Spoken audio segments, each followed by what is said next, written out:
Okay. To prove it, I played pickleball at 40 degrees this morning. We're going to call the November 8th meeting of the Village of Gates Mills Council to order. Roll call. Anton, Here. Allworder, Here. Deacon. Here. Press, Here. Steinbring. Here. Turner. Here. Welsh. Here. Great. First thing on the agenda are the minutes from the council meeting, October 11th, 2022. Move to approve. I've got some comments. Okay. Two comments. On the Mayfield City Schools, we had their presentation. There was actually 15 minutes of engagement between council and the two presenters. There was quite a bit, I thought, of interesting data that came out during that time. It's not mentioned in the minutes. In the minutes, it's as if it never happened at all. So I think we definitely need to minute the Q&A that occurred between 4 different council members, Dr. Barnes and Mr. Snyder. Minutes seem to be a point of discussion lately. And I think the fact that we're recording the minutes, Todd, am I correct in saying that the minutes can reflect the meeting, but they don't have to be word for word of the meeting, as long as we have the recorded, a recording of it available? That's acceptable if that's acceptable if that's what council as a whole decides to do. I actually have communities that make the video of the meeting the minutes. And Why not do that? Why have both? If we're Pretty gonna easy use the and- video. you know, we have to keep those, obviously have to keep those so they don't get destroyed or erased, but yes, I have a community that does that, actually. Could I, So whatever council decides to do here with respect to minutes, I always thought the minutes were supposed to be a rundown of what it was, but they can be that. That's legally acceptable. It really comes down to what. well, it's kind of easier to go through a simplified minutes when you're looking for something and then go to the recording for the Mhm. detail. Mhm. That's my thought. Yep. I don't know, That's council? acceptable. I've got a comment.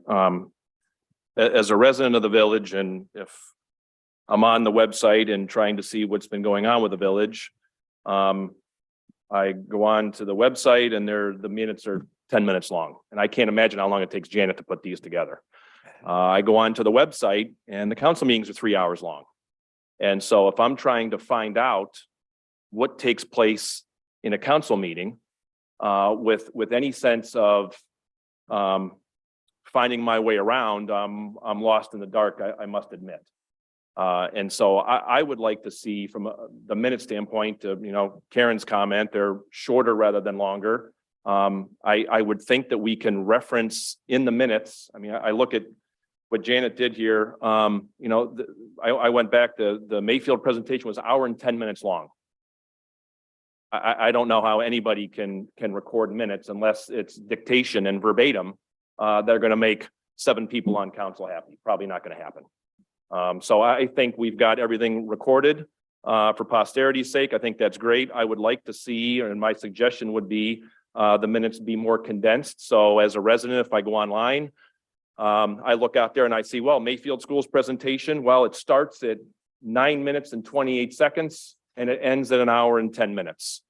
So I know exactly where to go on the website in that YouTube video, and I can scroll across there and go to exactly where I need to go to find out what I want to find out about what's going on in the village. I think we've, on the side of trying to be transparent and let everybody know what's going on, we made things more confusing for people.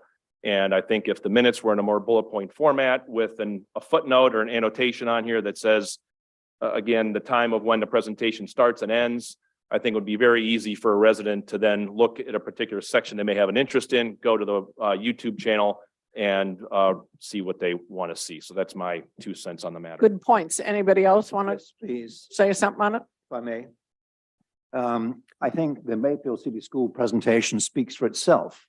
We have the hard copy that could be attached to the minutes. I think it's what was the most important thing about that session with MCS wasn't the presentation. Right, It was the discussion. the PowerPoint you're saying. Yeah, so the PowerPoint was available to us immediately. That could easily be attached to the minutes. And then the minutes themselves could have the conversation that I believe was the most important conversation in that section. And the other day, Go ahead. when we were talking at the last council meeting, Councilman Deacon said she thought the minutes were a much better way of finding out what's going on than watching the video. I think Craig is saying saying the opposite. I don't know. Depends on the topic. So I think, as I said, in this particular case, I think attaching the presentation to the minutes would be the right thing to do. Everything they said was there. And then the conversation, the dialogue between us and them for 10 minutes would be worth minuting. That's my view. I certainly agree with David that if you look at last month's council meeting, I thought the Q&A between Mayfield School System and the council was by far the most important thing that happened all night. I mean, sure, we had to do some business, we had to pass some resolutions, but that was the real meat of the meeting. And Chip wasn't here. 4 out of 6 councilmen engaged with Dr. Barnes and Ed Snyder. wasn't here either. No, Sorry? Ed wasn't here. two people missing, yeah. I was talking about last month. Yeah, Ed wasn't here. Yeah, so I think if we attach the presentation, I think you're right, David. If there's a notation that says, see in the link to the online version for Q&A or all the discussion, I think that would be efficient. And then we could also attach make sure all the committee reports are attached, or even because that comes after the fact, hand those out, have copies for the audience so they can take a look at those reports too. In the case of reports that, aren't, being gone through point by point. So that at least the materials are out there and attached later on. And then a reference to the link, I think, again, with the times noted, as Craig said, so that you're not scrolling through, a 3-hour meeting. I mean, to me, that feels informative. Yeah, I was in New York. I got stranded. I wasn't able to be here. And so I watched the meeting on the tube.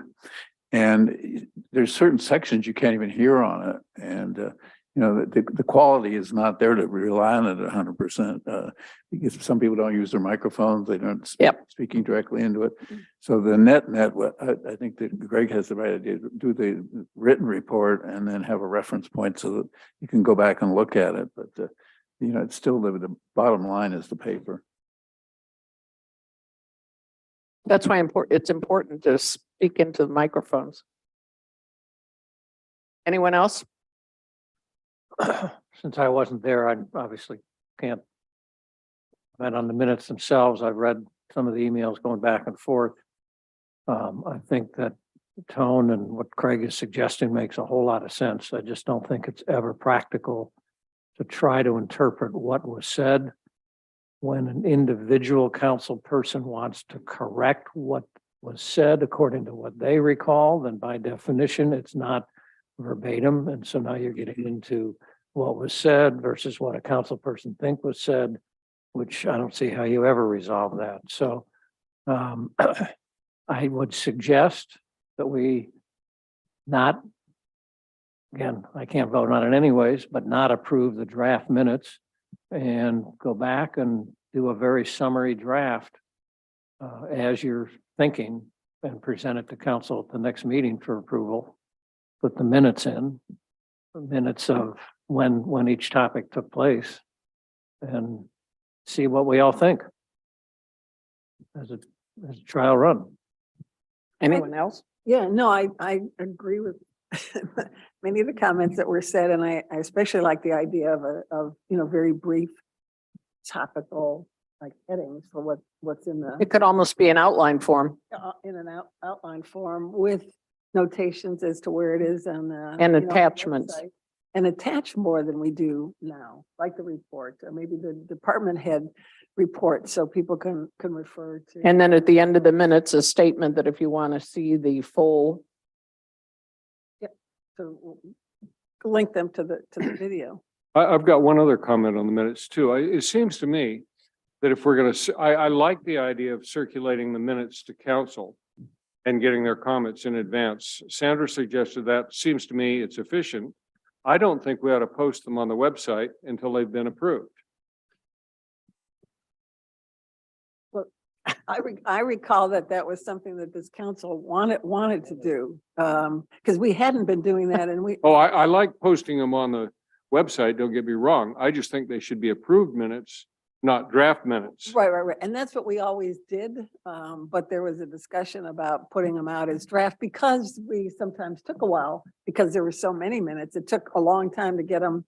Yeah, that after they going were back was approved. one of the requests, I thought. That was one of the requests. So, I mean, if council feels otherwise, I think it's a great Well, idea to post it when it's approved. But let's clarify, because I hear what you're now wrestling with, Michael. When is the video posted from the actual council meeting? Shortly, Pretty immediate, within a within a day. So that's already accessible. If the minutes are going to effectively just be an outline of the topics that were discussed with a reference to at what point during the discussion that topic took place, they ought to be out within 3 or 4 days, even though they're draft, because then if somebody really wants to see it, they can see the outline and they can go and look at the video. So, because we're looking at, I think, but maybe we wait till next meeting, at a much simpler set of minutes. Mhm. I don't know, it just makes sense. I think we get the best of both worlds. We actually get the minutes, which is really more like an outline out there very quickly, referencing the video, which is also out there very quickly. And then, yes, the final council meeting, maybe we do some wordsmithing for something, but it's probably pretty minor. So I don't know, just a thought. We can try some experimenting. Well, we can try it. So we won't approve the minutes. We'll come back with a shortened version and the attachments and approve it next month. As we move off of this topic, I just wanted to thank Janet, who's been doing these minutes, these very detailed minutes. And as as we discussed, it's really hard to please everybody and get on the record the perspective that everybody wants. It's not her job, really, as finance administrator, but she's taken this on because there's nobody around to, nobody else to do it. And the staff are so good about filling in and supporting one another. So Janet's done a terrific job and we all owe her a debt of gratitude. And Janet, this is going to give you some time back, I hope. We shorten the minutes. Janet's probably likely to give us all a big kiss on the cheek. But somebody's got to go through and annotate where to find the topic in the video. So Yes. that's a painful job too. I mean, Well, I think there can be a timer or something Yeah. that gets set up along there. So they're just marks in the meeting and hey, the meeting starts at 5:35 or 5:32. And I don't think there would be any reason to go back through and watch the video again. I think as topics are being brought up, there's just Write down. a clock and Right. Time. real time. Right. Okay. Okay, we'll work through it. Next on the agenda is pay ordinance 1267 for $418,250.89. Move to approve? Second. Any questions?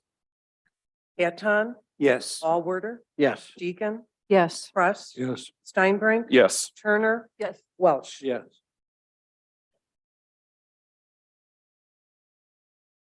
Next on the agenda is financial statement. Steve?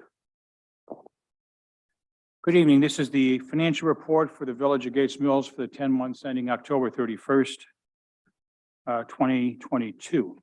The financial statements were presented to the mayor, the clerk, and council in advance of the November council meeting. The general fund for the last 10 months, the village continues to be in a very solid financial position. We have positive cash flow, a balanced budget, and no debt. The village is able to continue its level of police, fire, service, and administrative services as was budgeted for 22. Despite the economic uncertainties in the market and inflation, we are benefiting from the hybrid work environment as work from home or WFH. Villagers are paying taxes to Gates Mills as their work city rather than to other municipalities. Municipal income tax revenue is also benefiting by a subtle shift in wage earners moving into the village and replacing villagers who pay less in tax. The mid-year financial outlook has been affirmed by the last 10 months results. In summary, the village is in good financial shape. Revenue for the 10 months was $5.9 million. The month of October included 233,000 of municipal income tax revenue. For the year to date, income tax revenue is 671,000 favorable to the full year budget, driven again by the WFM and the shift. Further, we received already in November another large receipt from Rita, coincident with their October 15 filing deadlines for individuals. It's possible to foresee a full year 22 amount of municipal income tax revenue approaching $3 million. Real estate tax revenue year to date is $2.4 million, 72,000 or 3% above the prior year. Other source revenue is running 167,000 less than prior year due to three things: a non-recurring $50,000 Bureau of Workers' Comp refund in 21, less rental income at the Mills Building due to tenant movement and payment timing, and timing that the village has not yet received reimbursement from the county for road materials. We expect to receive that reimbursement in the coming weeks. Also, other sources revenue is behind budget as we've not received traffic camera enforcement revenue as the Ohio Supreme Court ruling changed the method of billing tickets, and the village, Gatso and Lyndhurst Court are working through those billing protocols. On the expenditure side, for the 10 months, expenditures were $5.1 million, 617,000 above the prior year. This is due to higher personnel costs, 218,000, legal and professional fees, 92,000, higher EMS costs, 110,000, and service department vehicles, 105,000.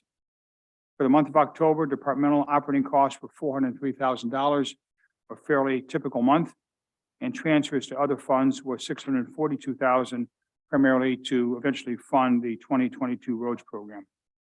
Total expenditures for the month, therefore, were $1,045,000. During October, we paid our last EMS invoice for the year, which brings total cost to $354,000, 110,000 above 2021, and 32,000 or 10% above the 22 budget.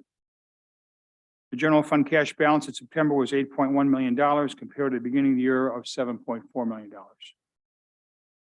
Other funds, the village is required to maintain other special purpose funds by statute or contract. During October, we transferred $600,000 to the capital improvement fund to enable payment of invoices for the roads. The village also received an anonymous $22,500 contribution to the safety fund. Cash in special funds amounted to $2.2 million at the end of October. The balance is expected to drop by about $1 million before year end, coincident again with the payment of the roads of the street programs. Other financial matters, the Budget and Finance Committee is working on two concurrent paths. First is to develop a 23 budget for expenditures and revenues. Second is to use the work of that process to complete the long-range planning financial schedules. The groundwork for the budget is well underway. The departmental heads have been accumulating their budget figures and their needs. Compensation information is being gathered from neighboring and comparable communities. The Insurance Committee has met and has secured a commitment for health and dental for 2023, and Whitney will comment on that later. The process we're following for the 23 budget and the long-range planning schedules is as follows. And I put this in writing consistent with Sandra's suggestion that perhaps things that are process-driven we can write and that people can read and comment back without having to have conversation or discussion. Though, of course, we're happy to have conversation or discussion if you want to. But basically, we're following the process for the next 5 weeks. The goal here is to have for the December 13th council meeting an approved budget and approved appropriation and final long-range schedules. So here's what we're doing. Week of November 7th, the treasurer, the finance administrator, and the department heads are meeting individually on the first cut budget needs. This is what the department heads believe they need to run their teams and their budgets.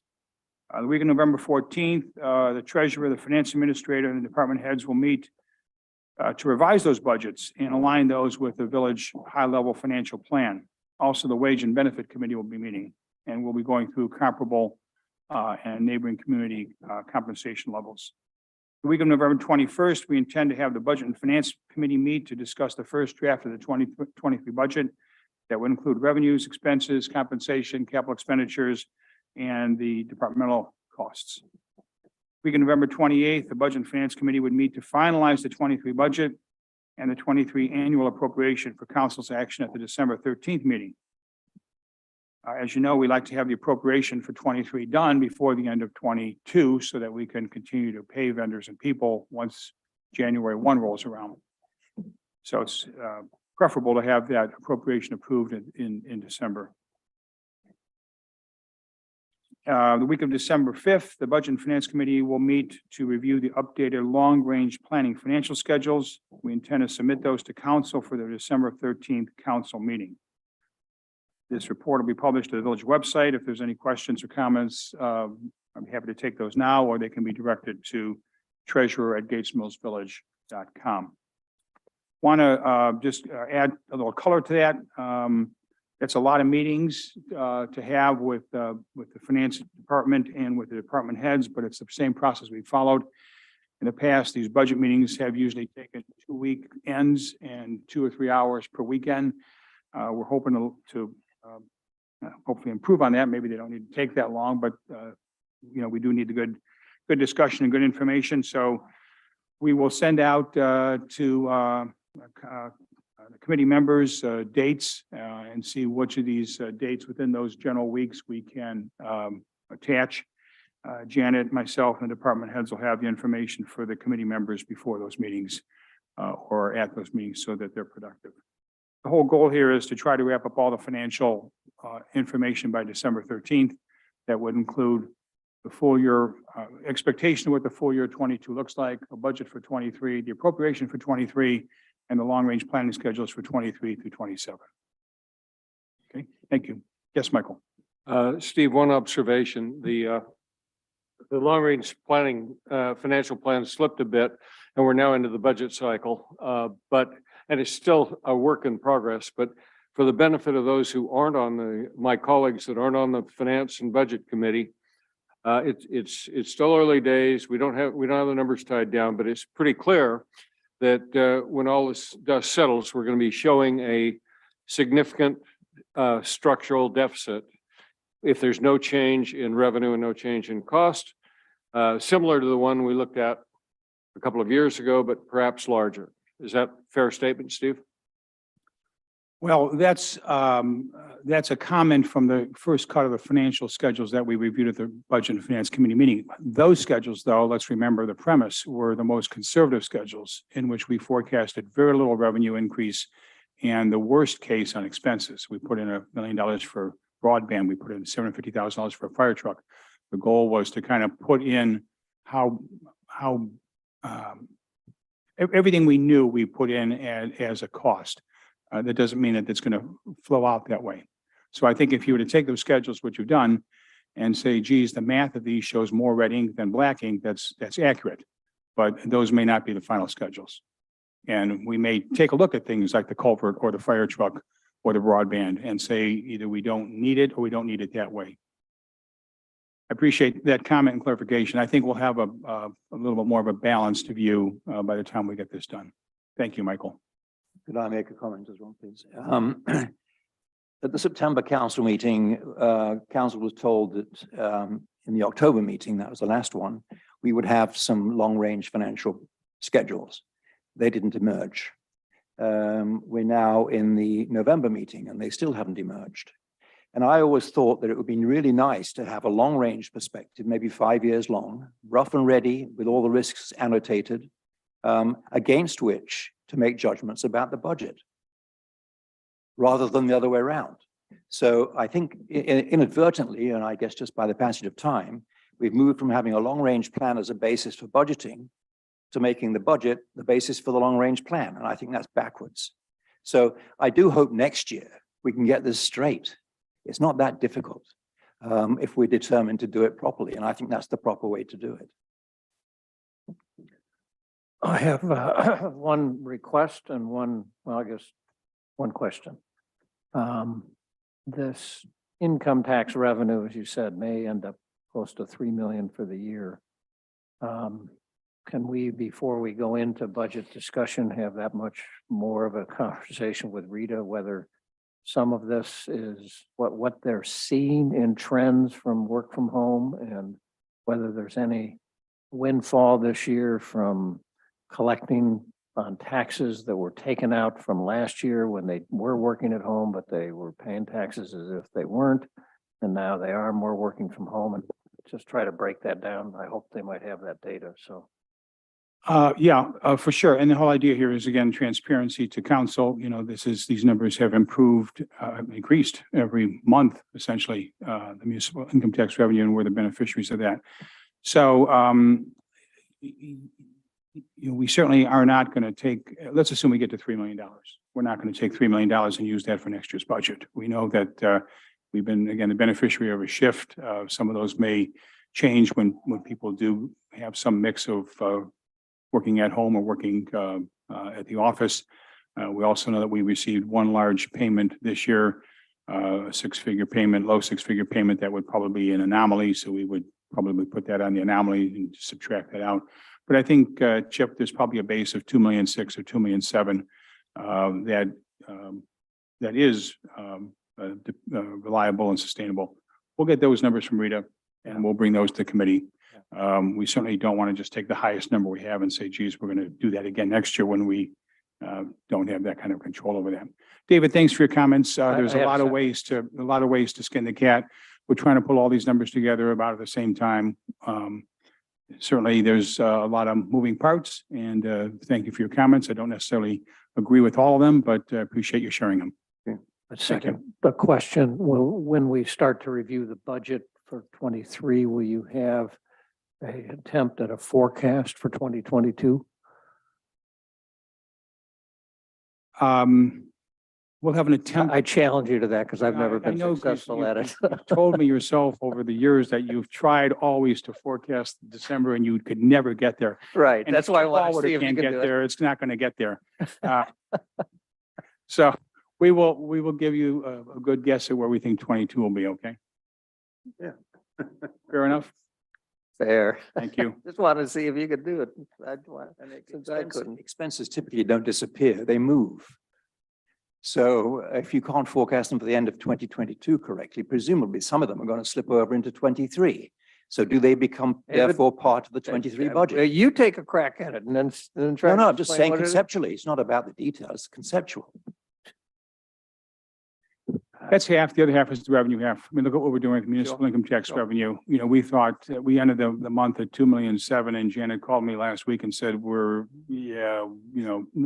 November is going to be good again. So just hard to predict both sides of the equation sometimes. That's it. It's an Thank you, Mayor. unusual time with all the working and adjustments and everything, so. Thank you all. Could I ask a question? Does this suggest that at the December 13th council meeting, council will approve the budget for 2023? Doesn't say that. Who approves the budget around here? I believe what's expected is that council would approve the appropriation for 23. I don't believe council approves the budget. I think it approves the appropriation, but I could stand corrected on that. Well, in December, aren't they the same? They only start to deviate as the year starts. That's a good point. This year, we set the appropriation levels initially at the budgeted expenditure levels. Yeah. And then came back and said, okay, mid-year, we need some more money for different purposes. You could, though, and I think it has maybe been done in the past, you could set an appropriation number in excess of the budget expenses. So budget expenses were $4 million.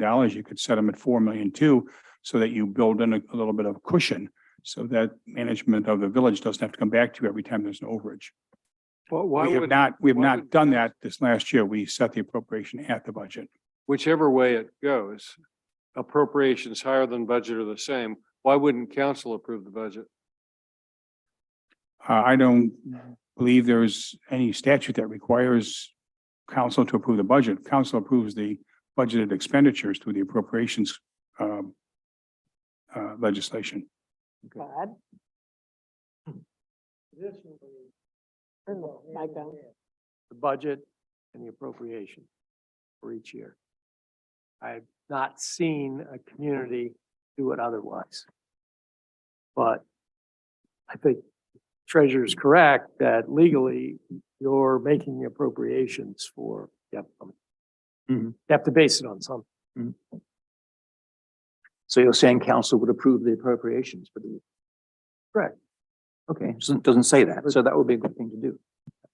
Okay, Okay? Okay, thank you, Steve. thank you. Or just so we don't come a month from now and someone says, I thought we talked about this.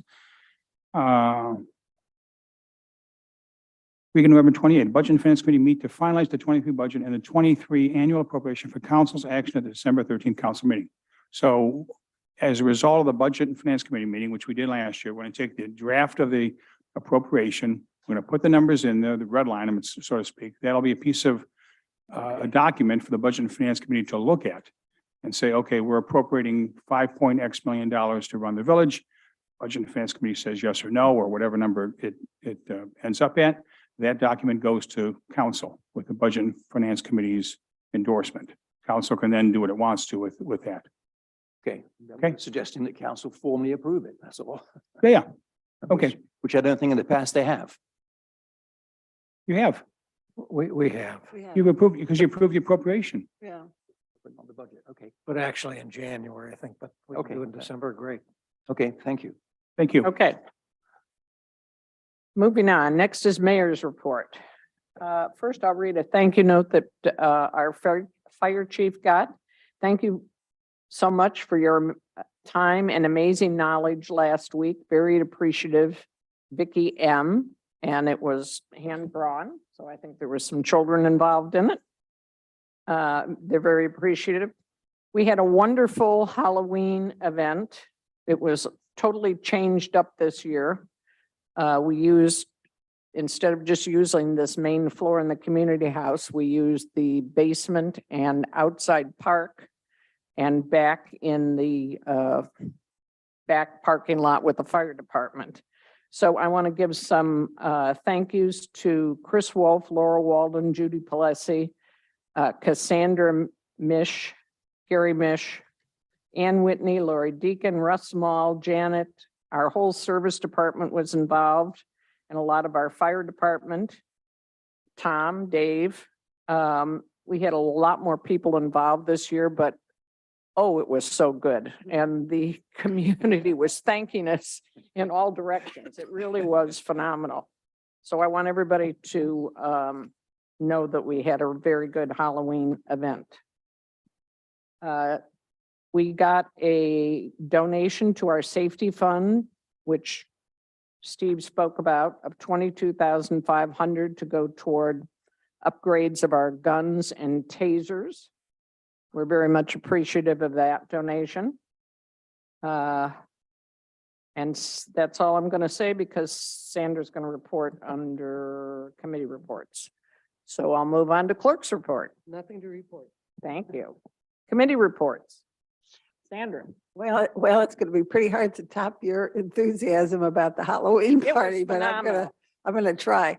The Positively Gates Mills Committee, along with the community club, sponsored a new resident social this past Friday, and it was a huge success. We had 29 adults, and we had 4 children and 1 on the way, which got a prize at the event as being the youngest who came. But by and large, it was the new residents themselves and a few of us who hosted. We had information out about all the community organizations. We played some games, gave away passes. They're not coupons, they're gift certificates. For Sarah's and for Cindy Halley, but and we got a thank you note too from the one family who really appreciated it. So it's probably something we should do at least on an annual basis. We invited 110 individuals, 65 of whom just moved in the last 12 months, and the others were from maybe 2.5 years out who hadn't attended previously. So, we'll continue to do that. We also reached out at Chuck Spear's suggestion to realtors to encourage them to encourage their buyers to attend. So that was really a good suggestion for the realtors themselves, and for us as well to have a second kind of a second invitation going out. My second report is on the Land Conservancy. The board met today.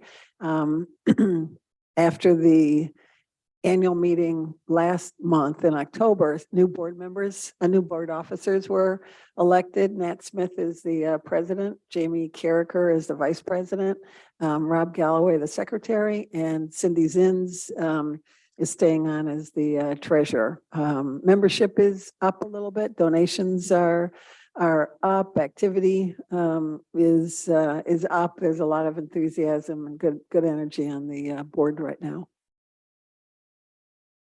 Thank you. Like to report on the comprehensive plan. This is my month to report on that. As I think most everybody's aware, we were going to have a meeting of the advisory committee back in October.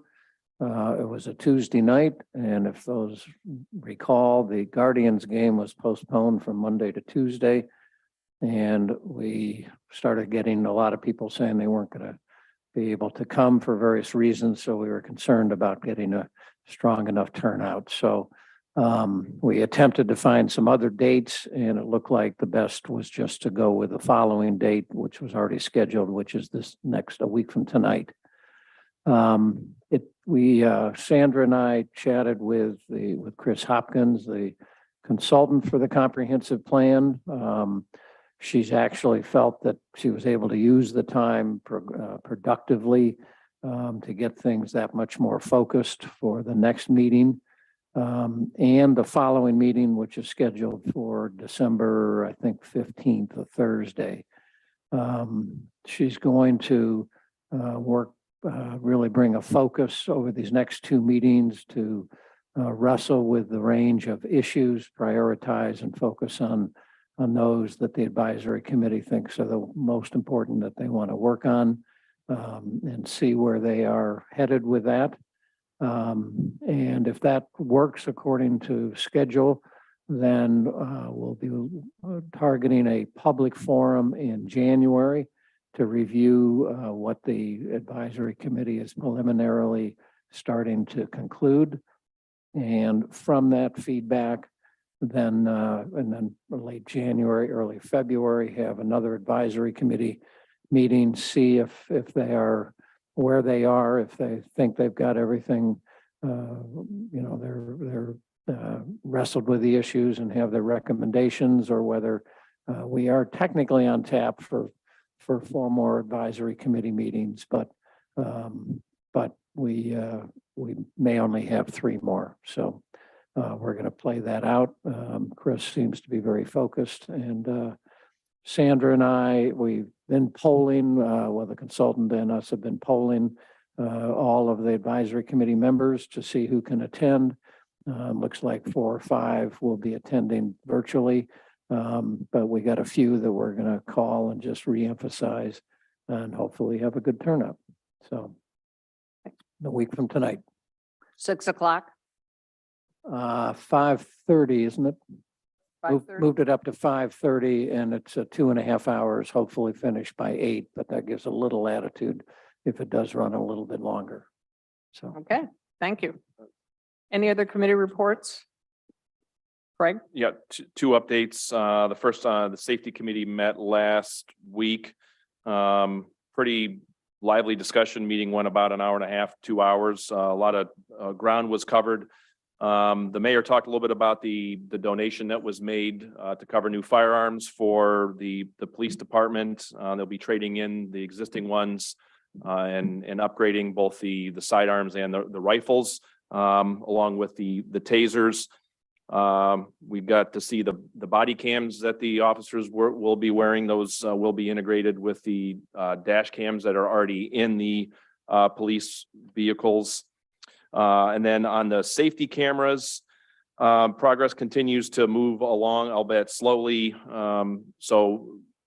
Recall back in May, the Supreme Court ruling changed some things as far as the courts having to effectively collect the fines rather than the vendor, which is GATSO.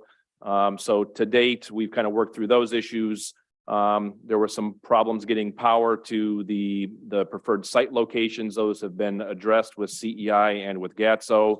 that is in the queue with CEI now to get power to those locations.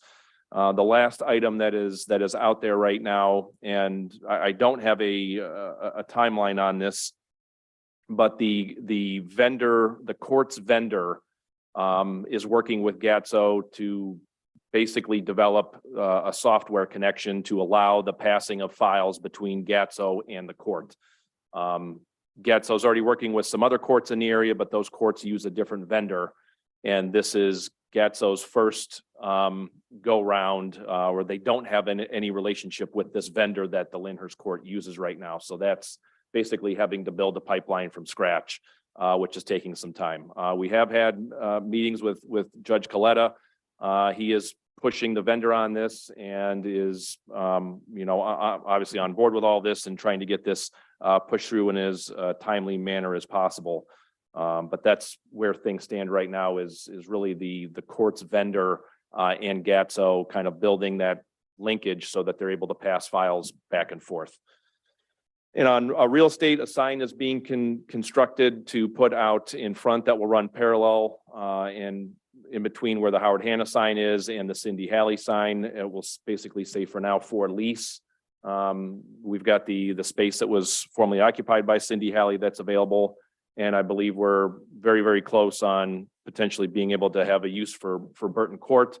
So we've got some space that's available in the village, and we want to be able to effectively announce that or let people driving through the village that may not be residents know that there is space available in the village.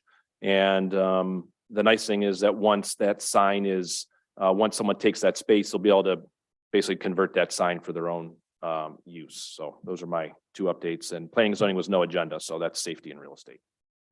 Thank you. Could I ask- Next. Could I ask a question, please? Oh, sure. You talk about the technical linkage between GATSO and the court, that flowing of information, making the systems sympathetic to each other. Our police are going to approve the citations, right? That's the job. So does the data come to the police department? They decide then what a citation is going to be, for who? And then only that goes to the court, because that's all the court's interested in, isn't it? What court gets paid on every, sorry, go ahead, Chief. Okay, so the way to work is, so GATSO will send us all the violators.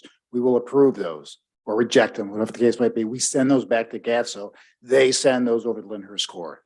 And then they collect the fines, and then they have to send it back to GATSO for the second notices to go out. Okay, got it. Thank you. You're welcome. Thank you. Okay, next, Ann. I'd like to give a brief report on insurance. So here's my enthusiasm. Aetna's renewal came in with an increase of 7.6% for our employees for health insurance. And the good news is that our agent spoke with them, and they have come back with an increase of 4%, which in this day is amazing. It's a good plan, and our employees can use UH or the clinic. So I think 4% is a win. And our Delta Dental came back flat, same as last year. So it's a good news for insurance.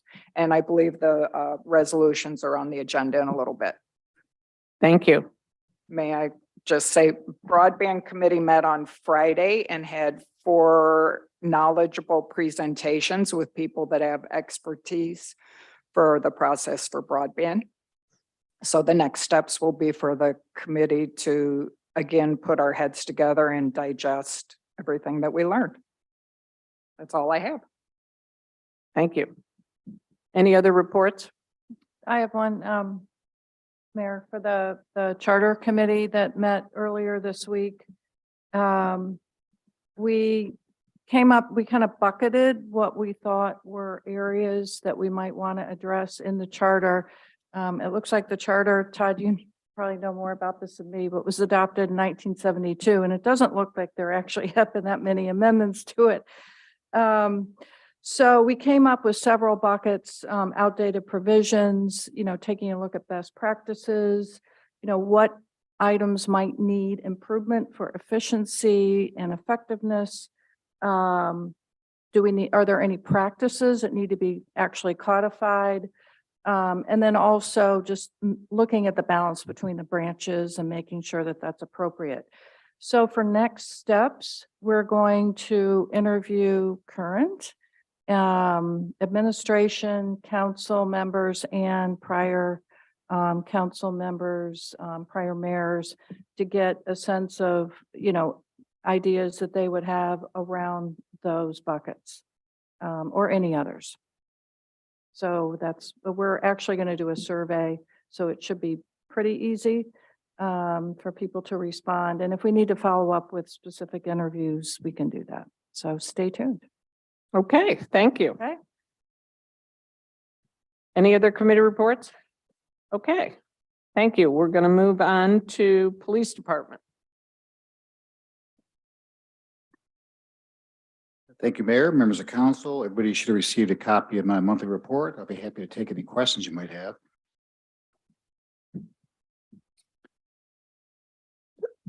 Just a couple real quick items here I wanted to mention. It's not in your packet, but a week from Thursday, which is the 17th, at the community house right here, we will be hosting the Cuyahoga County Division of Consumer Affairs. They're going to come out and they're going to go ahead and make a presentation for us on scams and fraud and whatnot. And they're going to go ahead and present a game called Scammo, which is a bingo-like game. It's a game that'll teach you how to spot, avoid, and report current scams. So they'll also touch on how to handle robocalls, how to dodge common scams, and what we could do to protect residents. So that'll be from 6 to 7 next Thursday, which is the 17th, right here. So hopefully, you all will write that down. It's in the pink sheet.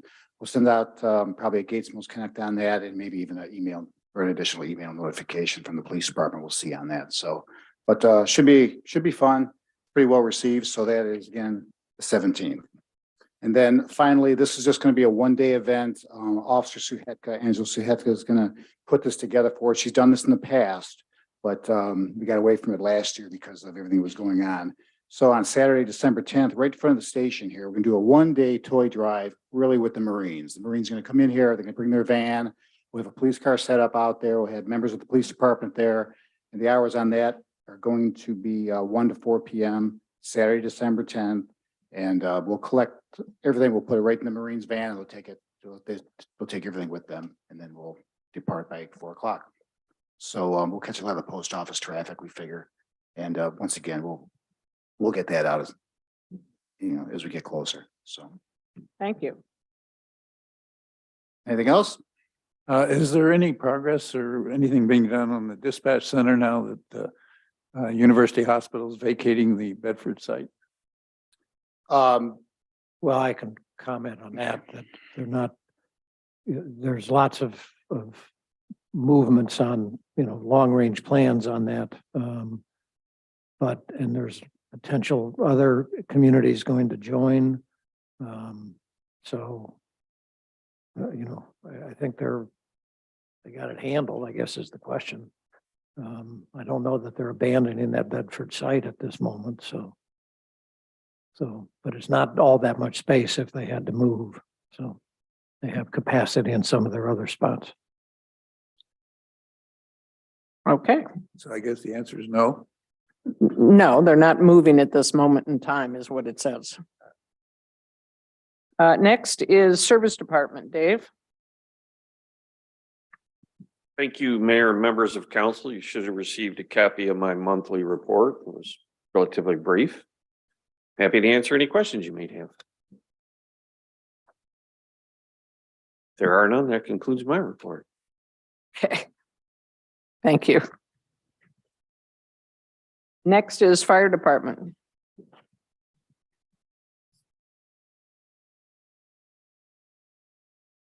Thank you, Mayor and members of council. You should have received a copy of the Fire Department report for October. It was as far as number wise, it was a pretty average month for us. We do have a presentation, a very short presentation. I was asked to go over this. This was regarding the structure fire that we had. We discussed it briefly at the last council meeting because it happened prior to the council meeting, but not in the preceding month. And this was at 7546 Saddleback Lane. This again is meant to be just a very quick overview. While some of the images can be rather disturbing, sometimes a picture is worth 1,000 words. I can assure you that for those that you remember last month, there were no firefighters, there were no civilians or residents injured in this fire, but the family pets all succumbed to the fire. That took place before any of the images that you may see in this presentation. Some of this is just, our timeline. The call came in early in the morning, a weekday, which was for us a good thing because of the staffing. We don't staff the fire station, but the service department members are members of the fire department. So that means if we have a call during the week, Monday through Friday, from 8 to 4, we have available to us quite a few people. So our initial response time is always really good, Monday through Friday, between 8 and 4. And the staffing on the rigs that respond is also very good. For us to receive a call and then for that first engine to be on scene in 9 minutes and 19 seconds, when the travel time with lights and sirens is 7 minutes and 14 seconds, that's phenomenal. It really is. Let's go ahead with the next slide. We use what's called the MABUS box system, mutual aid box alarm system, so that when we have a reported fire, we automatically, our dispatch center, CVD, automatically calls the following communities and requests the following equipment that you see on the board there. This is to assure us that we have enough manpower and equipment on scene. There are regulations that all fire departments, whether you're a volunteer, part-time, paid on call, or full-time, there's a requirement for the number of personnel that are to be on scene. And if you fall short of that and something bad happens, there's liability involved with it. So some of this also gets us the amount of manpower we need to fight a structure fire. This is our personnel. We have 21 people on the fire department. 15 of the 21 responded to this call. So as I said, service department was here, which is a huge help that, these guys are also on the fire department. We also had a number of members of the department that work other jobs that left work and came in to fight this fire. Next slide. This is just a little bit of information how the fire department, the terminology will be important in the following slides. If we're looking at a structure, a house, the front of that structure is going to be the A side, and then going clockwise, it's going to be B, C, and D. And if you see a reference to the CD corner, you'll know where that is. Next slide. These were the fire conditions before the fire department got here. A neighbor called the fire in, noticed smoke coming out of the chimney. Didn't really think much of it, which who would? Later on, when we looked again, there was more smoke coming out of the chimney. And then the next time we looked, there was smoke coming out of the house and the chimney. So what that tells us in the fire service is for the smoke to get out of the chimney, it had to bank down from the ceiling level down to the top of the fireplace opening and then start to exit. So we've got a well-established fire before we're actually notified. Go ahead with. Sure. The camera is going to pan off to the right. This is what's more important. Look inside, and you'll see the man door from the house, and it's solid flame, top to bottom.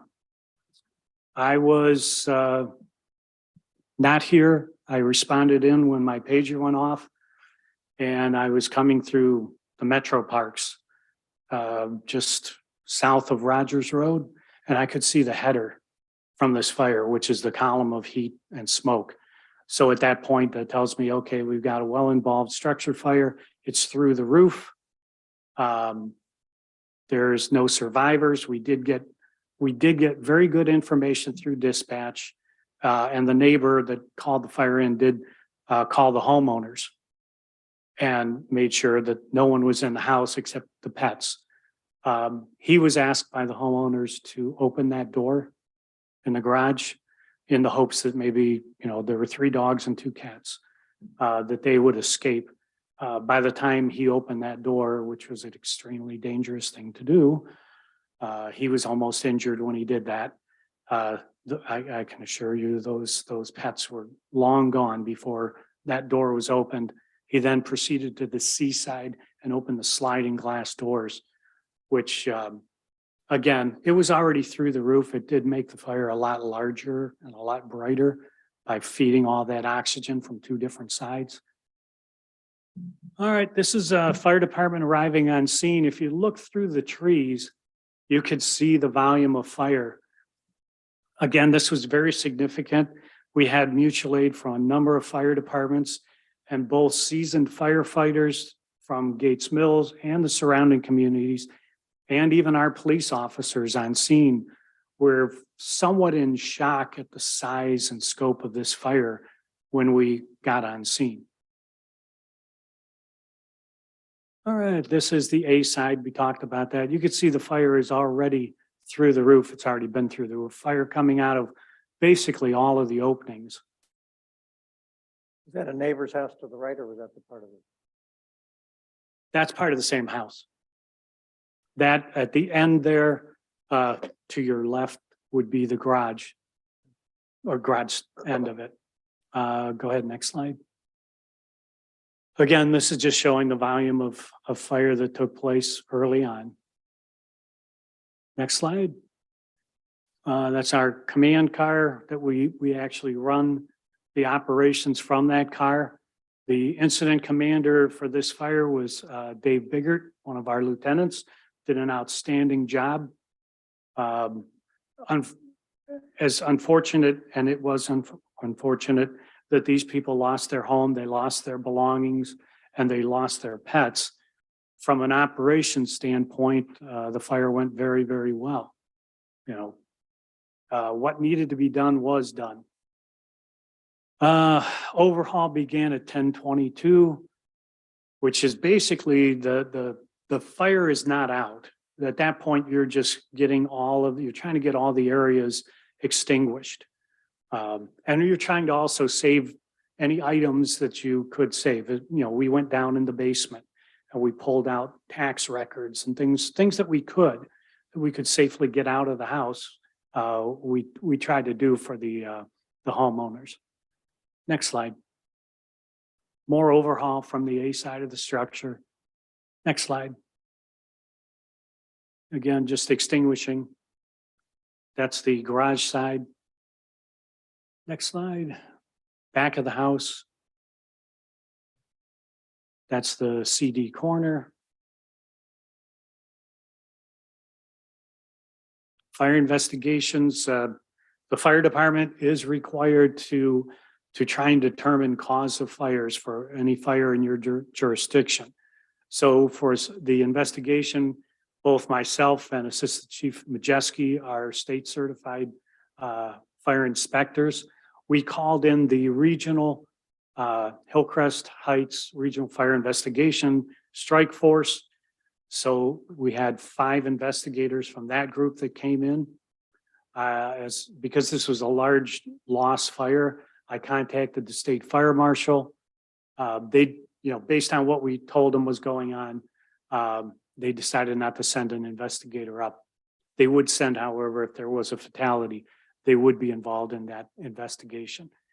The fire is determined to be unintentional, which means it was not what we believe to be suspicious in nature or arson.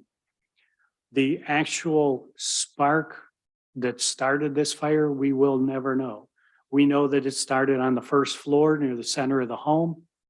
And we can tell that from the burn patterns and the amount of damage that's done. But again, it's going to be accidental in nature. One big thing, the biggest thing that would have made the difference here is a monitored system. I put in hundreds and hundreds of smoke detectors in this village. And they are standalone detectors. They're not monitored. So if you're home and they go off, they're going to get you out of the house. But if you're not home, with the houses that we have in Gates Mills, the distance between the homes, the smoke detector going off in your house is not going to alert the neighbor. So that house, if I would have put 12, I didn't put detectors in this house, but if I would have put 12 smoke detectors in the house, the end result would have been what you saw. Okay, a total loss of the structure with structural collapse, roof came down, part of the floor fell in. Go ahead with the next slide. Okay, the next morning at 5 o'clock in the morning, we were recalled to the structure for what's called a rekindle.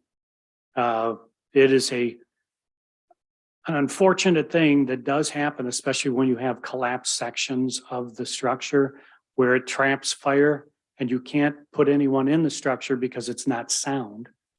So when I left the house around 3 o'clock the day before, I talked with the homeowners. We had removed the 3 dogs. We hadn't found the cats, but we found the 3 dogs and removed them from the structure. I did talk with the homeowners about the fact that there's a good possibility of a rekindle in this type of fire because once those walls come down, once the ceiling, the roof comes down, it traps fire in areas that you can't access if you can't put your firefighters in those areas. Chimneys fall down after the fact. So we did get recalled to this fire at 5 o'clock, about 5:13 in the morning. Go ahead with the next slide. So 5:13, we got called. A little bit of difference you see here, instead of the 9 minutes and 19 seconds or whatever it was, or 20 seconds, it's 17 minutes and 8 seconds. And that's simply because the firefighters are not at the fire station. They get paged out. They have to, at 5 o'clock in the morning, get out of bed, I would hope, get dressed, drive to the fire station, get the fire truck and drive the fire truck to the home, which in this case took 17 minutes and 8 seconds. Same response time, the 7 minutes and 14 seconds. The drive time, lights and siren doesn't change. Incident command at this fire was Assistant Chief Majeski. He got there in his personal vehicle just ahead of that first engine. Fire was under control in much less time at this fire for a couple of reasons. One is there was a lot less to burn as far as, what was left of the original structure. And they were able to utilize the deck gun on the first in engine. At the first fire, they couldn't pull the truck close enough to the structure because of the amount of heat and fire and radiant heat without damaging the truck. So it was back in the driveway a little bit farther and there were trees in the way.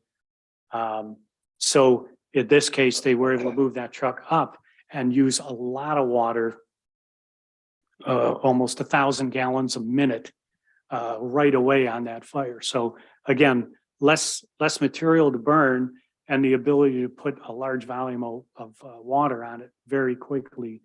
That basically was the reason that we had such a quick turnaround to overhaul. Again, the same group that was responding to the Friday fire responded to this fire. Fire department on scene, we had 9 of our 21 members that came out on that fire. Just another A side look, go to B. B side looking into the garage. C, back of the house, CD corner with more significant damage than what you saw from the first fire because that was the only area of the house that was still sort of standing. Again, this was meant to be a quick overview, not to extend the time of the council meeting. If you do have, questions, you can always stop in my office, give me a call, send me an email. I guess the most important takeaway from this is, at least in my opinion, monitored alarm systems. Because that's going to make a difference. It's going to make a Chief, huge difference. two questions. Is it appropriate to put that on the website? Because I think anybody looking at that was horrified to think that that could happen to their own home. And- It's public record. I presented this at the safety committee meeting. So all of this is public record. So it can And, go on the and website. the images that you see are on the report, the incident report. Right. So it's in the public domain. And secondly, is there anything about the structure of that house, the age, the amount of wood or anything that would suggest it would be a more severe fire than a typical home, or is that kind of fire? Is that what you might expect? If starting in the center of a house in most any home in the village? The short answer is yes. Now, to elaborate just a little bit, a couple months ago in the Pink Sheet article, I put a thing in there before this fire ever happened about what were your chances of actually dying in a house fire, and what were your odds? And from 1980 to today, are they better or are they worse? They are worse by 20%. Part of the reason is open concept. There's a number of different reasons. Part of it is what's in a house, the furnishings, you know, the wall coverings, everything is a petrochemical now. Your furniture is not made of wood and cotton. It's got foam in the cushions, nylons, plastics everywhere. So when you get a fire, it gets hot really quick and it spreads really quick. Open concept. Nowadays, everyone wants this big room like this house had, where it's open. You don't have doors, you don't have walls anymore. And if a fire starts in that large area where it's got a lot of oxygen and a lot of combustibles, it's going to take off quick. You know, so yes. If there are no other questions, It's on a different topic, though. You had two carbon monoxide alarms due to end of life alert. What is that?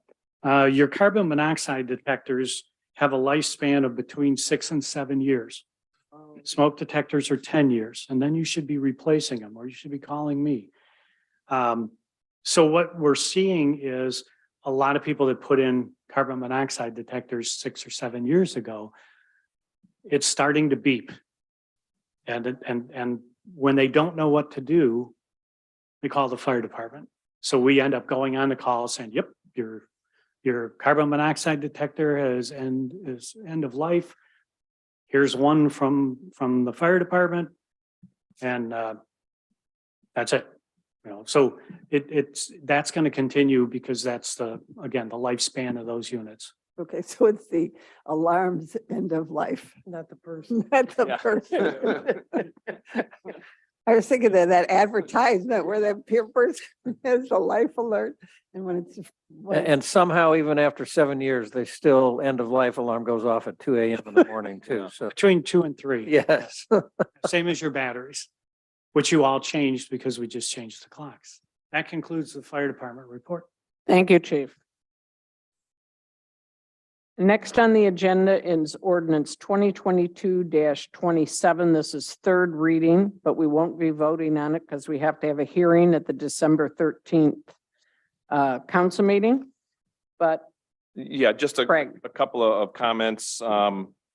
We're fortunate to have a few residents that came forward, and they're here tonight to offer some feedback on the original draft language of the ordinance. And in general, the original language was too prescriptive in nature. And after discussion, Lori and I met with the residents and, we agree with that. So I think about other ordinances we have, we're not very prescriptive in terms of, for example, requiring food storage for the chickens to be in airtight containers and requiring different species to be separated. And so just a lot of, I think, pieces and parts, Todd, that probably came from other municipalities' ordinances. And we were trying to maybe manufacture something that worked for us. And I feel like what we have now is better than what we had before, which is good news. No, that was the case. And what I do is try to put as much in as I can on a first draft, and then you can do what you want with it after that. I don't want to miss anything Yep. that you might want in an ordinance. And this ordinance, although it's part of the zoning code, the main part of it is in the general offenses code under animals. Okay. So. Yeah, and so there will be a public hearing on this, but again, we probably took out, I don't know, 80-70% of what was in there, and we've gotten this down to a little less than a page. We want to get some comments from the audience or, December 13th. but I mean, okay. Oh, I don't have a problem with, yeah, I don't have a problem with that. I didn't receive a copy of the new draft, so I was wondering if we could put this on first reading because it's totally changed from the last one. It's the thing, one thing that stands out terrifically is that there's no roosters. And I've never heard of not having chickens without a rooster, picking on the men's side of it. Yeah, Ed, it's a great point. I can tell you, you look at a lot of other municipalities that are around here and almost verbatim, they all prohibit roosters. And that was one of the items that was more one of the more, I don't want to say hotly debated, but one of the more debated topics in planning and zoning was roosters. And so, it's certainly, we can have conversations around it, but I'm taking some of the feedback that we got at 2 meetings of planning and zoning, as well as just my general observation of municipalities that are either, around us, and again, not like a Cleveland Heights or Hudson, but maybe more rural areas, and almost to a T, they all prohibit roosters and peafowl. It's actually kind of interesting. I think so. So we can do a better job on this. If we could put this on first reading and then go from there, and then we'll have to have a public hearing once we can get through and Well, I don't, fine comb this. I don't know what putting it back on first reading does. I mean, I realize this was sent out late to everybody, but we've got a whole nother month. It gives us 3 more months to study this thing, because this is pretty amazing to do something like this in a farming community, which we are. And I think we have to get some support here.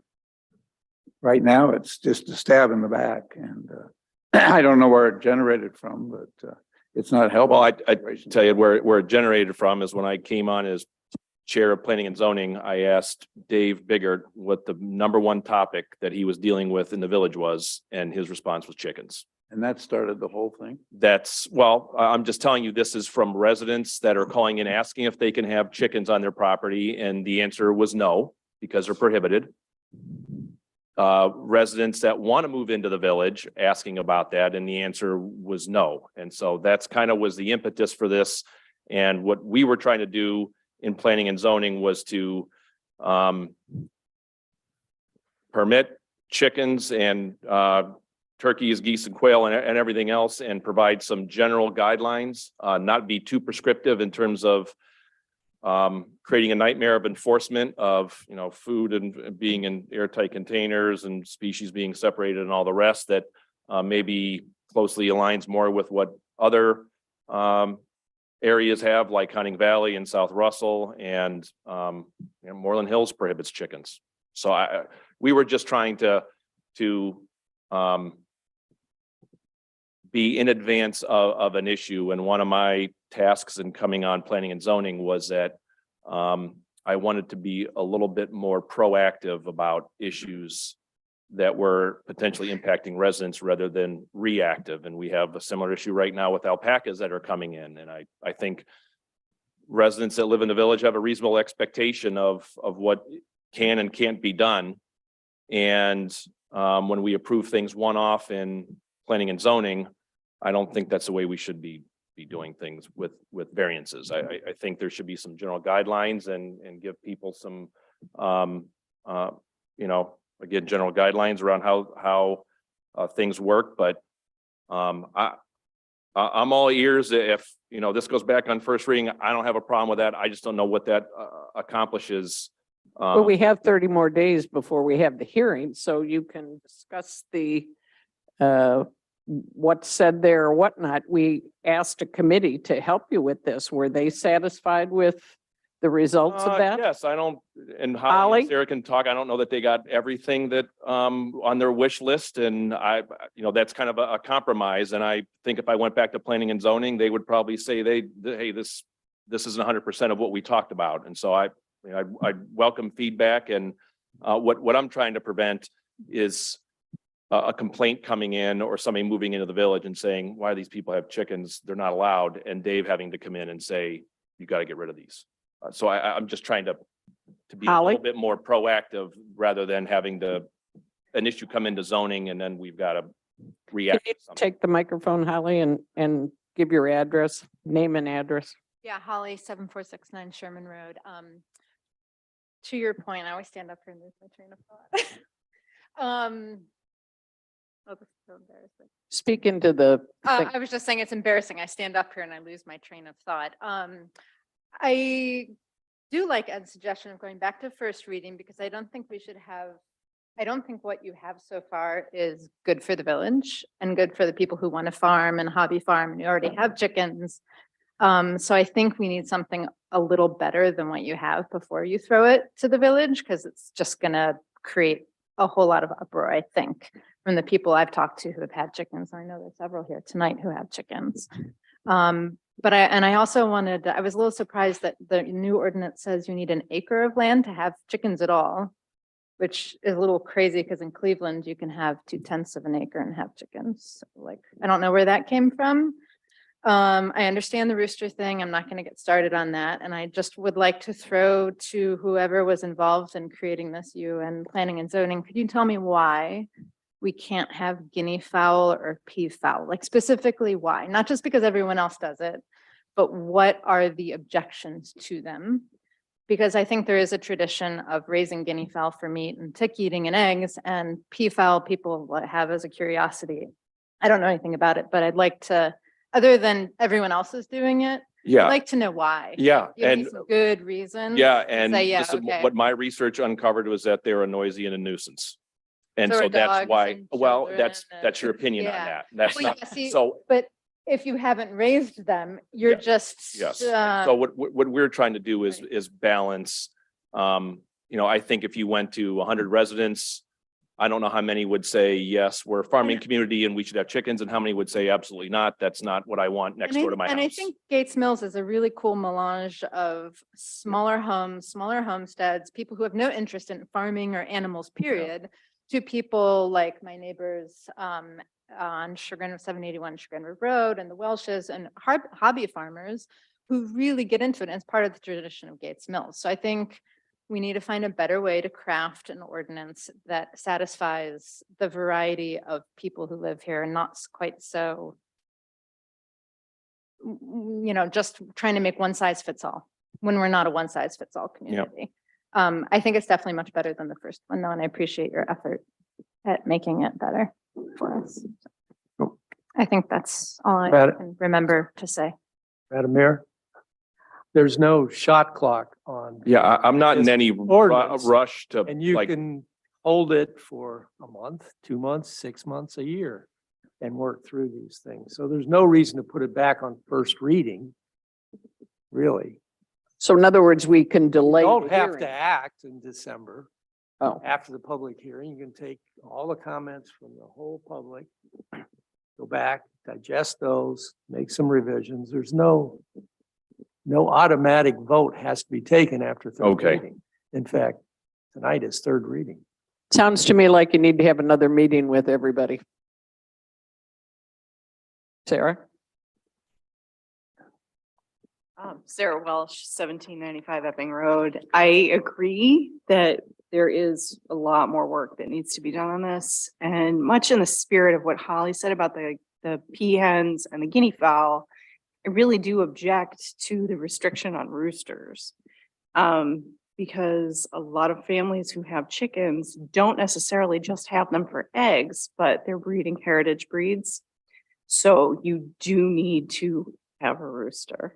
you can't just buy fertilized eggs and have them shipped. Yes, that is an option, but a lot of times you do have your own roosters that you've propagated and you want to put into your own genetics for these studies. And then it also brings on fair projects where you would need to have a breeding pair. So that's just my 2 cents on this. And I think it really needs to be considered. And also roosters are not as noisy as barking dogs or children, as Holly mentioned. And that's a scientific fact. Their decibel rating is much lower than a dog. Well, it sounds like we should go over it again. I mean, Yeah, and and I don't think anybody has an objection I to don't have that. any problem with that. I'd like to, to make a comment to just, we need to understand that today, officially, roosters, peafowl, and chickens are prohibited in the village because there is no ordinance. So that leaves you with a dilemma. Dave Biggert has a dilemma. Realtors call, say there's a prospective buyer. They're interested in chickens. Are they allowed in the village? He has to finesse that comment, and that puts him in a very tough position. So that's just one side to this. If you have chickens, and obviously a lot of people in the village do, and they create a nuisance, and we've had incidents of that. I believe the practice is to alert the owner that their chickens are causing a nuisance, whatever that could be. They're running across the road, they're causing something to neighbors. And if it's not resolved, you have to get rid of them. Because that is the law of the land. So secondly, without an ordinance, if you want, for example, to have a rooster and you came to planning and zoning and say, I'd like a use variance, planning and zoning gets thrown into the position of now creating an ordinance because it can be one off, but pretty soon once you've done it, either you've set such extreme conditions that nobody else would possibly qualify, or planning and zoning is now crafting an ordinance, which is what we're facing with alpacas. And so this isn't ideal. It'd be nice to quote, let the sleeping dog lie, let the sleeping chickens lie, but it's trying to address something and be general enough. Now, as you read this, be mindful, if this were passed as written, and I think it sounds like, it needs to be refined. I support all that. What is the recourse to a homeowner? Come to planning and zoning for a variance. That's a whole different and much more workable potentially. I'm still not sure we ought to approve this. I'm still wrestling with it, but I understand the logic of it. But you do need to understand that officially today, even though you may all have chickens, they are prohibited. That's the law of the land. And so it's a tough thing when it's not on there. Did I say all that properly, Counselor? Okay, so just wanted to give that perspective. I encourage you, I think you've done a wonderful job of working and get some more chicken lovers to weigh in. And I don't know about roosters because we had one in our neighborhood that was causing the specific neighbor extreme anguish, and it was a lot louder than a barking dog at 5 a.m. in the morning. But that was just an incident of, I happened to enjoy it. I was far enough away that I loved the sound. Thanks. Thanks a lot. Yeah. Craig, Quick question. what are you gonna do to advertise the public hearing so everyone knows about it and nobody can say, We well, advertise I in would the have, paper. It's in a newspaper of general circulation in the village. That's what's necessary to do, as well as on the website. what newspaper is that? Michigan Daily Times. I don't know which one it's in, but it'll be in there. On the website, in the front hall, and it's going to be in the Valley. Question, Todd. Yes. Does precedent have any relevance in law at all? We've been having chickens here. Nobody's talked about it for 100 years. Well, Does history have any bearing at all in a legal situation? well, if they were kept before the zoning ordinance was put in place, then they're grandfathered. But how do you prove that? I so assume there are some farms in Gates Mills that have been doing this prior to zoning, so those would be grandfathered, others are not. So it's a case by case situation. Okay. Are the, I are don't think the, anybody's going out to enforce it tomorrow. No, no, no. Correct. Around the chickens. So- are the specific chickens grandfathered and when you get a replacement? No, it's the- You gotta put. I'm good at chicken demographics. So Todd, when would that be? When was the zoning ordinance originally? I put don't have it into in front of me. We don't know. Okay. Well, it's not in there. There's nothing in there. It's silent. Probably. Yeah. Well, that's what it started, 1972. but that isn't the Yeah, ordinances. so it wouldn't be before. Chuck, did you have a question? No, I was just going to, I'm Chuck Spears, 629 Green River Road. And I was just going to say, it seems to me like we're talking about a bird in hand. That something is offered that's better than what is there. And it will protect. And if that ordinance got passed and then amended with more, you'd be much better off today when this was passed. And have the opportunity to get 100% of what you want on an authorization. That's a good point. But we're going So to there'll be a discuss it again. public hearing on, before the council meeting, in the December council meeting. I think we said it was 5:30. Yeah, 5:30. Okay, so December 13th at 5:30 will be the public hearing on this. And again, if, again, I'm not in any rush to get this passed. I think more feedback, Sarah and Holly, as I said, more feedback is better than less. And I want to make sure we've got something that, again, this is going to be a compromise at the end of the day, because I'm sure I could bring villagers in here that would be adamantly opposed to this. And so I'm trying to be somewhere in the middle of the road and have a compromise that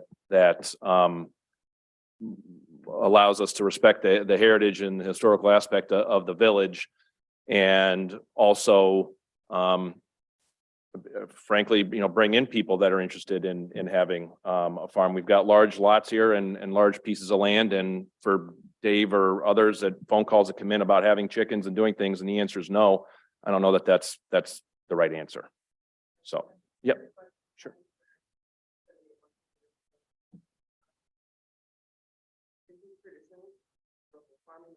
Can I just say one thing, interrupt you for a minute? They won't hear you on YouTube. On the YouTube. So Yeah, if you you have to. want to be heard, please go up to the mic. I know, I know. Everyone. Hello. Hi, Catherine Porter, 781 Chagrin River Road, everyone. So we're supposed to be a historical farming village, yes?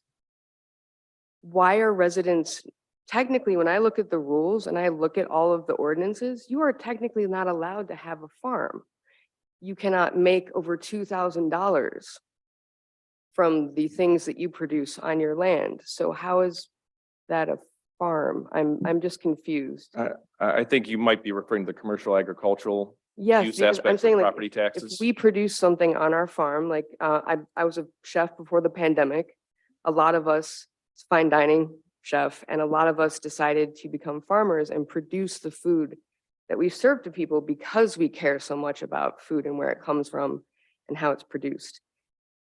But according to the rules that I've seen so far, we're technically just outside the commercial district. We're not in the commercial district. And it says that you can't, like, if I produce food and I sell it somewhere else, does Yeah, that? I don't, I don't commercial know. uses are, Todd, correct me if I'm wrong, commercial uses are prohibited in the village. It doesn't matter where you're at. So if you, So you so can't, how you is a can't run a home commercial business office, out of your how's a house. home office different than growing some culinary herbs on your farm and selling them to restaurants? How is that different than having a home office, producing something there, taking it somewhere else and selling Yeah, it?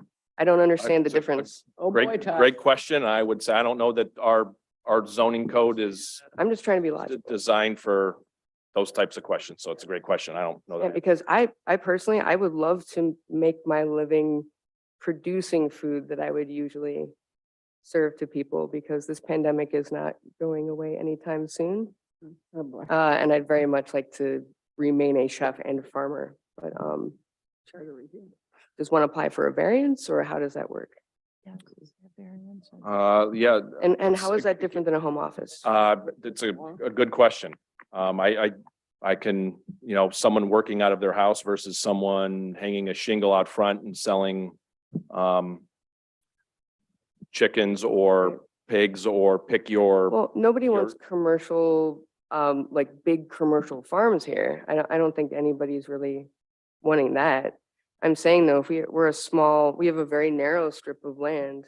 And the way that the ordinances are written right now, you have to be a certain number of feet away from the edge. And we have a very long strip of land that used to be a chicken farm here, so. yeah, and understand too that, the way this is written, there's always the potential for variances and people come into planning and zoning all the time. There's a 40-foot setback. Well, my lot is shaped like this. I can't get 40 Right. feet. I can only get 20 feet. Right. And more often than not, those types of issues that are unique to a specific property get approved because Oh, they're okay. unique to a specific We just have to. yeah. property. Everybody, I see the idea that he had on, yes, you have this general idea and then you can come in with the specifics. Definitely. Correct, apply for right. variance. Excellent. I was yes. just wanted some clarification. Thank you Yeah. all. Nope, thank you. Thank you. Thank you. Okay. Next on the agenda is ordinance 2022-28. This is the third reading. Craig? This is an ordinance amending section 1163.11 fences, new standards, lot and yard regulations, to further regulate chain link fences. And really, this is to update the ordinance for corner lots. Whenever a chain link fence, is visible, or a guardrail is located parallel to a public street and is both visible from a public street and within 50 feet of the public street, landscaping materials must be in place, or planned to completely screen or fence the guardrail from view year round. I think one of the questions, this is third reading, one of the questions that came up last meeting was whether there could be some sort of a sunset provision, and Lori brought this up around, because effectively anyone that has a chain link fence on a corner lot today is grandfathered in, and whether that could have some period on it, 10 years or 20 years, written into the ordinance that would have to be changed. And I don't know if that's something that's possible. I feel like Legally possible. okay, What you try to do is amortize the value of the fence over its life. So figure out what a life expectancy of a chain link fence is. I don't know, but it's probably pretty long, but we could set it at some point. I'm not sure what that point would be. Some rational basis at 10 years, I don't know. But it's possible, and it's done in communities, particularly with signage. It's been done. It's non-conforming. So what are you This is a- sunsetting? This is another ordinance that's going to be part of that public hearing next month, right? So the question of sunsetting is that if there is an existing chain link fence on a corner lot today that's visible from the street, that's grandfathered. Right, so that would have to be effectively- language that's. There have to be language in there, and Yeah, I guess okay. that's a point of discussion is, hey, after 15 years, after the passing of this ordinance, now that chain link fence has got to come down. Or 10 years or 20 years or 50 years, whatever the number is. do the screening requirements apply to the grandfathered fences or only to the new fences? Only to the new fences. Okay, That's where the rub is. Well, why don't you discuss it so that you can come back with the hearing and Okay, we have to do a hearing on this one too? yes, Be the same, Yep. at the same time. same thing. So that's gonna be on, December's going to be busy, I'm just saying. wait, this is on the December 13th, the same day as our council meeting? Yes? At what time? It is, 5:30. it is in the council. it's in the There's no reason to have a separate. Right in the council. Okay, so will that start the meeting? Yes. Hearing Okay. first, we adjourn and then go into the meeting. Into the council meeting. Okay? Thank you. One last question, Craig. Is there a height requirement on fences? 8 Yes. feet? No, 6? No, 6. 4 feet in front and 6. So 4 foot.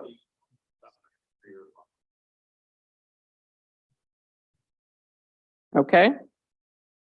Okay, next is resolution number 2022-33, second reading. Sandra?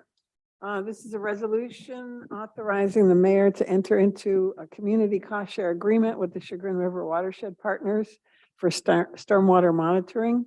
watershed planning and flood response. Last month, we had a presentation from Brandon Wong and Laura Bonnell with regard to this technology for stormwater monitoring.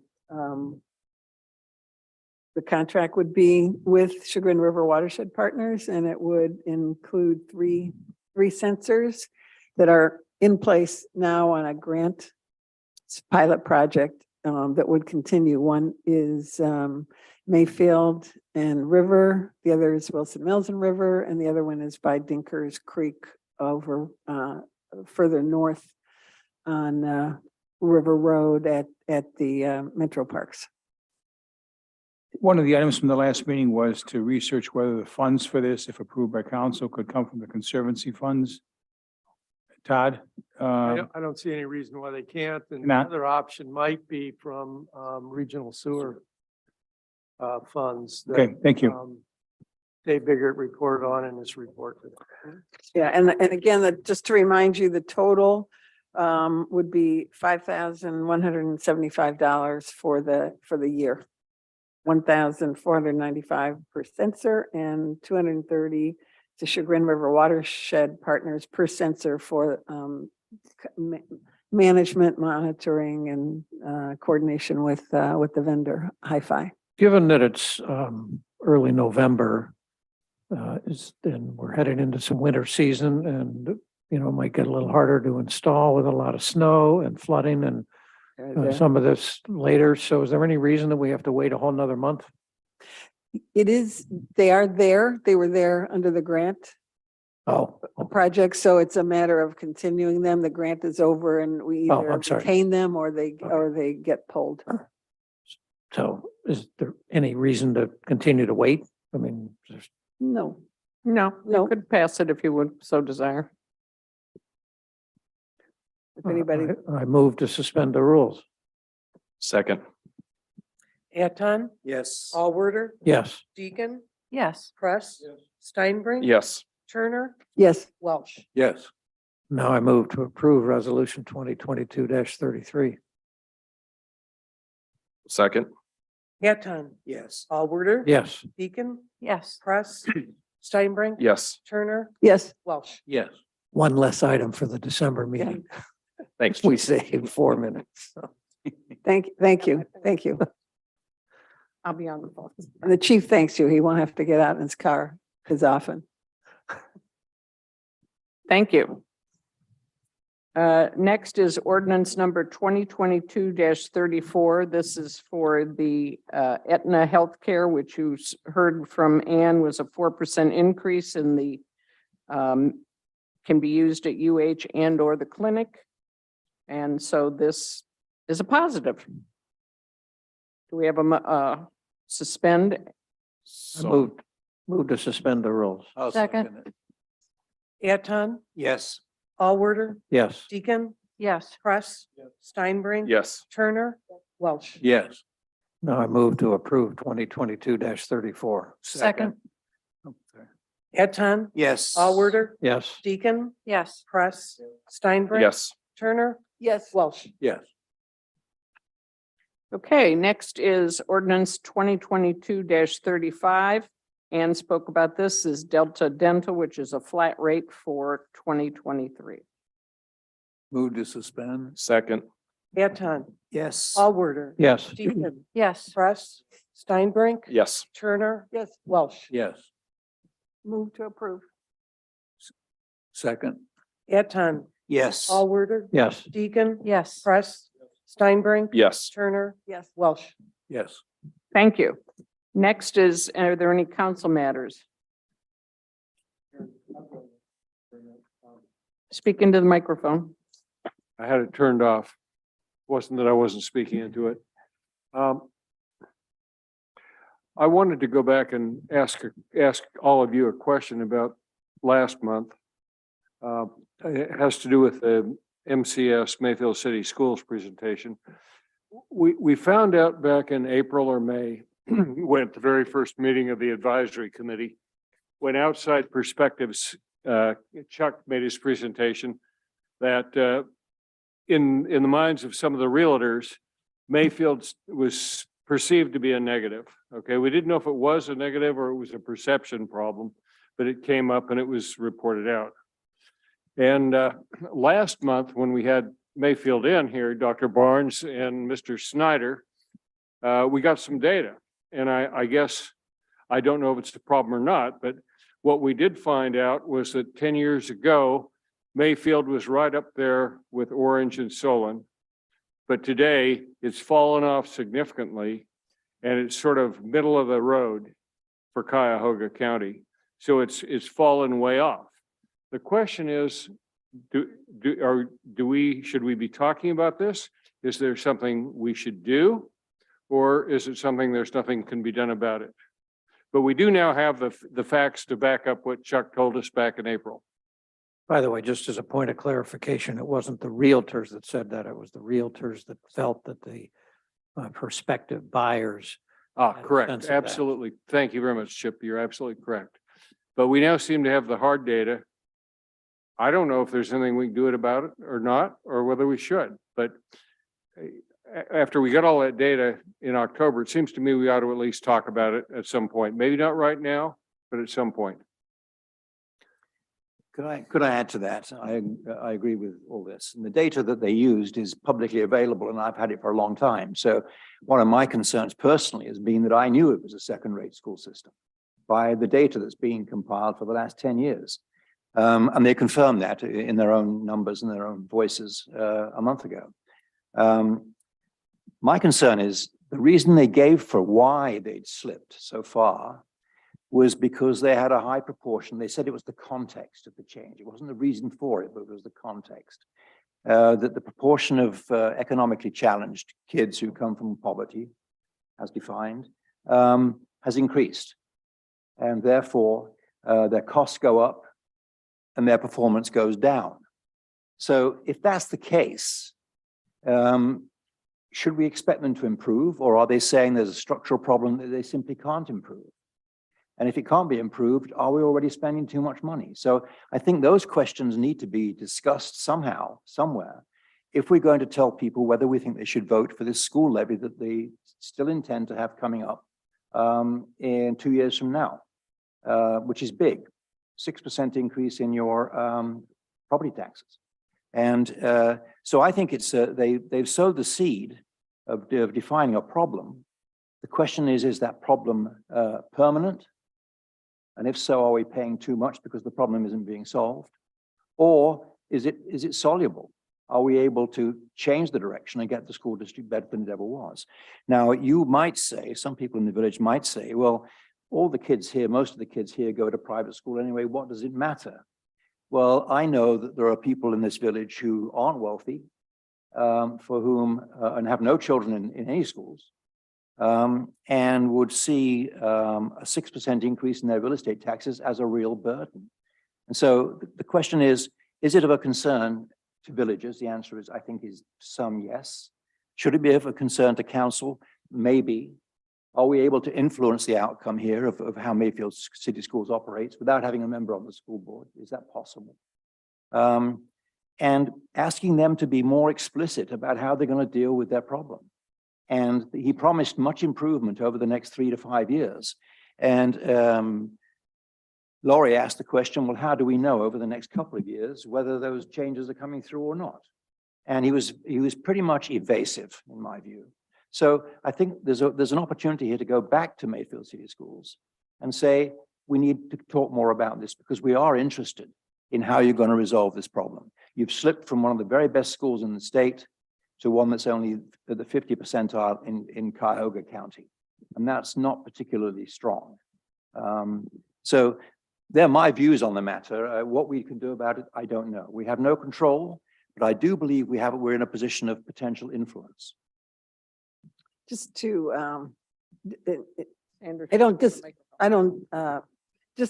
I guess, maybe clarify the assumptions that you made about the realtors and about the surveys. It wasn't all negative. In the survey, and we talked about this before, in the survey, if you want to put your child in the Gates Mills Elementary School, which comes away with high marks in the survey. As community assets, the Chagrin Valley Hunt Club is considered a community asset. Likewise, Gates Mills Elementary School is considered a community asset, though this is not a unanimous opinion. The school did receive repeated praise. Now, your comments are in there already where it's a perceived liability. But I just want to point out that there's a balance there, that it's not all, all negative. Let's be And- clear though. And in terms of enrollment, it has, at least in the elementary school, increased slightly, slightly. And overall, in the total district, about nearly 25% of our estimated school age children are going to the Mayfield School. So again, I wish that it was higher. But again, I want to just maybe correct the very negative opinion that you present. The second point I guess I'd like to make is over the years, we have talked with the Mayfield School District. We had a meeting that you attended a couple of years ago with Keith Kelly and Scott Snyder. We've had various discussions on a monthly basis with various personnel at the school through the school liaison committee.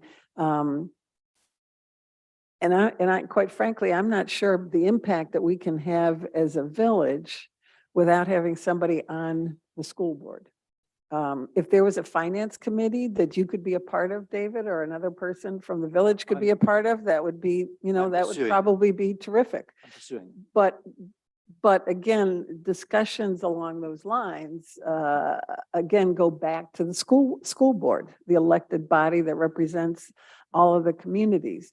So you raise good issues. We might come at it from slightly different, more positive, more negative, but you raise good points, but I'm just not sure, given my experience at trying to have some conversations with them, how fruitful it's going to be. Other than having somebody on the school board. Well, I don't think that's going to happen. But they do have a finance committee, which is made up of 2 board members, but is open to public meetings, which I'm going to start going to. Good. And I will ask to join the committee. I don't see why Good. I shouldn't. Good. So that's a way into it. But I think the whole issue here, in my mind, it relates to this levy that they're thinking about bringing to the district population 2 years from now, which is a lot of money. And I'm not sure they need it. Well, and they will ask for our support. They will ask for our support, but if everybody here voted no, and people in Mayfield Heights do what they always do, it would still pass. Right. Well, that's true. So we're too small to really influence the outcome by virtue of the votes in the village. But we do have a voice. David, since the day you started running for council, you've been on this topic. We've had conversations many times. Personally, my gut probably is more aligned with yours. I think they are demographically challenged. I think that I wasn't there for the presentation. I share your frustration.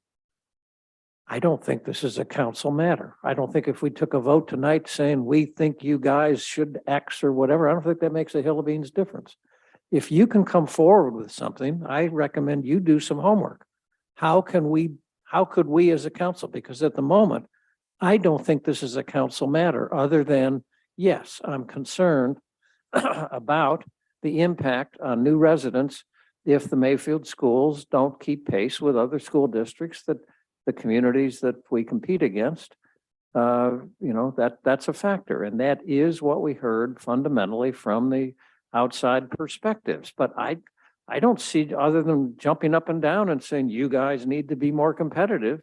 So I don't see that we should be taking time as a council unless you can give me something more specific recommendation. But just sitting here saying, well, let's talk about it.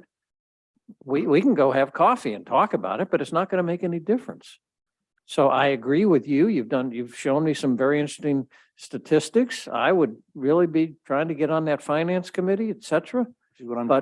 But that's the best, but that's an individual thing, not as a council representative. I mean, the fact that you are council representative, but you're not going with the voice of council. No, So absolutely not. So, But if you can come to us with something, then maybe we can, say, yeah, we would support something like that, but I don't know what else to say. I will do that. And I think the responsibility of council isn't just about running the finances of the village. It's about taking care of the welfare of villages to the extent we possibly can. Exactly. So, and I think this is something where we possibly could. Well, you don't know that. That's my point. You said we possibly could, but you haven't given me any specifics because I don't know anything. So, David, I think the key word that you used is influence, which is not easy to do, right? Given the demographics, the number of villagers versus, the number of individuals in Mayfield. So I think a couple things. One, thinking about maybe understanding why the decline. You're not satisfied with the explanation that they gave, maybe looking at that and then coming up with, what are the ways that we can positively influence change? And one might be, a citizens committee that would ask for meetings and hold their feet to the fire with the KPIs that they came up with, things like that. And I think, as Chip said, yeah, we would support positive influence, absolutely, to make sure that they're doing everything that they can. Fine, let me. So, I think that would be really helpful if. David, I do have a Yeah. thought building on Lori. Find one or two council Right, members passion. from the other three communities that represent the district. And or at least, try to get some in to see if they're satisfied. And I don't think any council person in any of the other three communities is going to welcome a whatever percent increase in taxes. And maybe do your homework and show them some of the things and see. Now, if we could get voices from all four councils that would start to speak out against this, then maybe that's the forum to do it. Just sitting here as Little Gates Mills. One thing I've always heard is the Mayfield schools know that 80% plus of the village is going to vote against any levy. So they already know that we don't like it. So they kind of view us as, oh, you guys are always, don't like us. So it's the other three communities to me that we should be working. So there's another thought. And No, I agree. so And maybe I have we a can get question, that. the 10-year thing that you were referring to where they had the change, the downfall. Do you know specifics to that? Yeah, absolutely. And so did we ask the question, why did that drop? Yes, we did. And what was the answer? It's because of the increase in the number of economically challenged children In the other communities, in the school district. in the school district as a whole?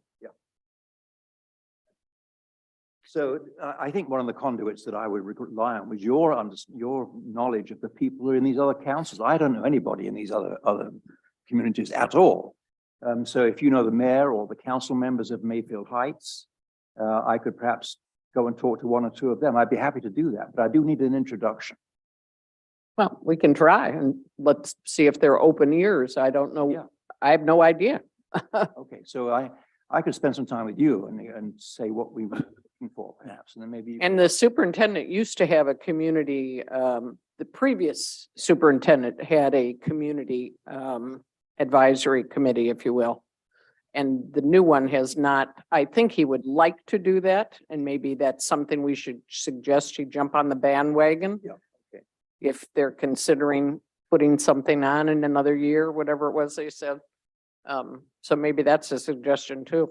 To Sandra's points, I think we must differentiate between Gates Mills Elementary, which is a separate, very local, very emotional issue, and the Mayfield City School System, which is Right. massive. We're talking about less than 100 kids over here. We're talking about a system with over 4,000 kids in it. So I think the observations from the outside perspectives was about the district, Right, correct. not about the Gates Mills Elementary School.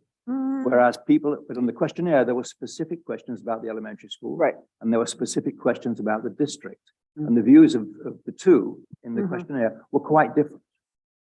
I think, yes. Okay, so we must keep making that differentiation. That's what I'm saying. The other thing too, it just dawned on me, it might be worthwhile to go back and check when the Excel Tech program started. Because again, That's got nothing to do with this. it does. They Because, say that it doesn't. Well, individuals that go to the Excel Tech program are counted as Mayfield district students. And many of the Excel Tech programs are in areas that are service related. May impact some of the testing that may impact some of the testing that students take. So it would be interesting. I don't know when those started, but if it was in the last 10 Well, years, that's that all might have part an of- impact. He didn't say anything about that when he was asked the question. He could have done. So I don't think they're comfortable talking about the issue at a public meeting, which is why it's very important that we minute the dialogue we did have, because that was as far as we're going to get for a while with them talking about the way it really is. And the data that they used and that I've used in the past is the data. I mean, there's no disputing it. Has the planning commission addressed this problem with the village in all alternatives like switching school systems and what do you do and how would it be done? And have they looked at this? I mean, this would be a big issue that the planning should be involved with. No, because there's nothing that we can do as a community to get out of the school district. Well, there is. I mean, No, there's not. the options, this has Well, been a let's not- let's burning not- problem No. for 20 some years that I've been on here. And it's been, what do you do? It used to be that don't switch because it was the least expensive school systems and wouldn't raise our property taxes.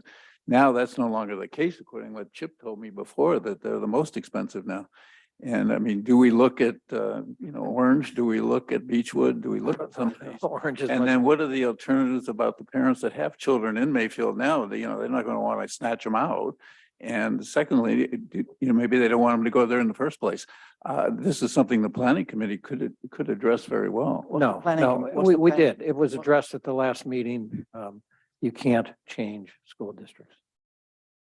And there's very much involved in a lot of legal legislature yeah. things from the state level involved in that. So let's not even get into It's that. technically possible, politically almost impossible. It is legally allowed if you're prepared to go through that trial of hurdles and so on. So people Oh, don't come want on. to Yeah, touch it's that. legally possible to go to the moon too, but come on, we're not going to we waste did planning go to and the zone. moon. We're not going to waste the long range commission No, I'm comprehensive plan on the topic is all I'm trying to I think say. leaving the district is off the table. Right. Yeah, That's all. As a practical Okay. matter. So. All right, so where we'll are we? investigate and we'll talk, I think is what, where we're going with this. Is there any other topic besides the schools at this moment? I've got some housekeeping things, really, because I'm new. I think 3 members of the P and Z committee, their terms expire at the end of this year. So presumably council or you or council or somebody does something We'll about look at that. Sargo, Werter and Steinbring, their terms all expire this year. We'll look at that for the December meeting. And the other is I think 2 of your appointees on the Land Conservancy Board, their terms also expire. So according to the website, so. Usually we do that at the end of the year, Okay, so that's December, right? Next month next meeting, okay? Thank you, or January. okay, whichever, okay. But that's. Because something they you're- don't expire till the end of December. So in January, then we Fair enough. do what we Fine. do. Council terms, okay, so, well, there'll be conversations with council about those appointments. I think the Lane Conservancy brought that up at the Yeah, at annual their meeting. annual meeting. So, yeah. Thank you. Anything else? We need a motion to adjourn. So moved. Business Second. from the audience. Oh, business from the audience, sorry. Chuck, I forgot. Just for a minute. And I'm sorry about the bird in hand, because it now takes me to the glass half full, the glass half empty, because I was in the meeting with the superintendent. I love the superintendent. He's no downtrodden guy who says this battle is over. He's got plans. He's new. He's enthusiastic. No one has mentioned here that Gates Mills Elementary went from last place to first place in a very short period of time. So I want to point out that. The other thing is about the survey of realtors. One of those realtors is David Malone, and Lindsay Steinbrink and I interviewed him. He sold more houses in Gates Mills than anybody else, and by a lot, except for Adam Kaufman. And he loves the Mayfield schools. He sells the Mayfield schools. You have a special needs kid, where are you going to put him? Mayfield schools. He talks about national merit scholarships, et cetera. And since I have gone through the aphorisms, I might as well get to the next one. Carrots and sticks. We could say to this school system, what can we do to help? We're 1,800 people, 60% of us have advanced degrees. Some of us are old and have plenty of time. And if we could just construct some way so we could go in there, instead of saying, we don't know about it, we might want to come out. Why don't we just say, what can we do to help? That's me. Thank you. Thank you. I think that's the, that's the approach that the liaison committee is about to take. We've got a committee of 14 people. They're madly in love with Gates Mills Elementary School, and they realize there's stuff we could do to help in that school, but also elsewhere in the district. So I think we should be looking to that committee to bring some thoughts forward in that regard. Okay, anyone else? Thank you. Now I'll take a motion. Move to adjourn. Second, Eton, yes. Allworther. Yes. Deacon, Yes. Press, Steinbrink. Yes. Turner, Yes. Welsh. Yes. Thank you all for coming. Good meeting, good meeting, I think we should. good meeting. Great.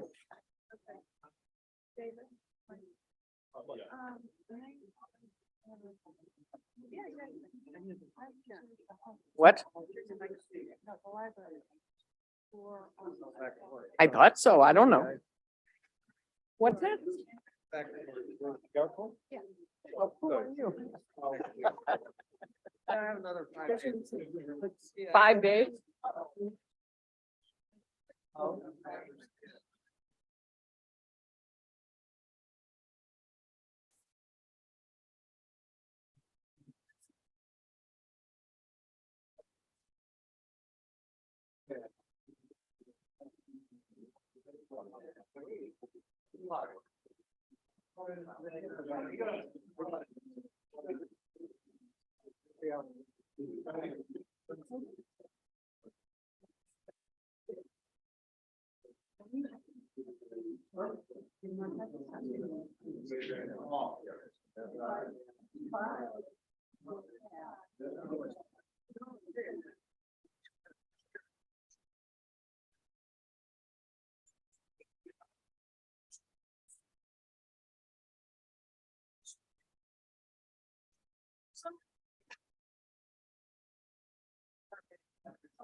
That's instead of being.